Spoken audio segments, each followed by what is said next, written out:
Kanuyong Kanuyong Bateli.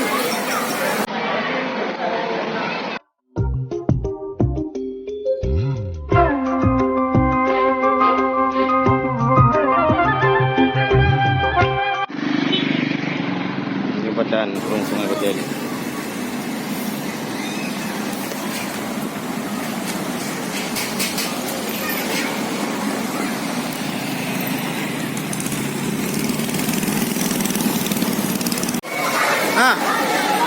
Cái nào có anh?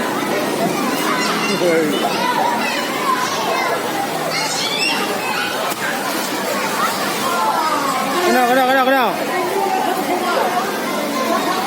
Ada? Apa ada?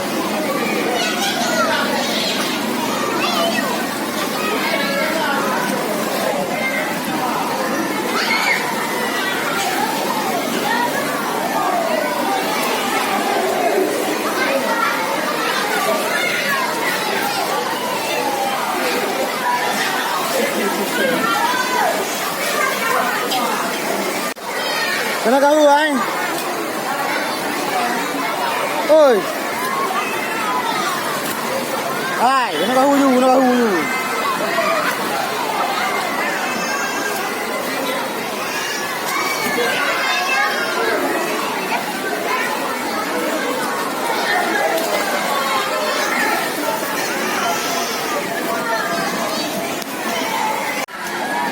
Inilah keramaian wisata Bateli.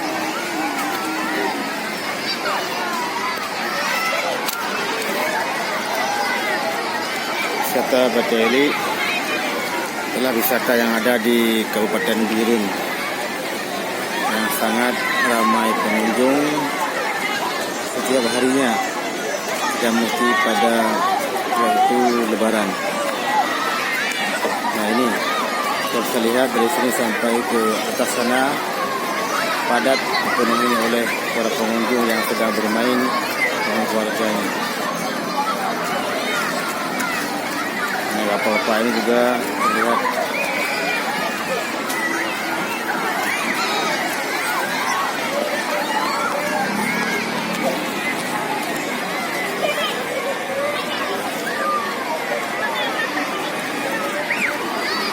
ramai para pedagang yang berjualan di pinggir sungai Hurung Bateli.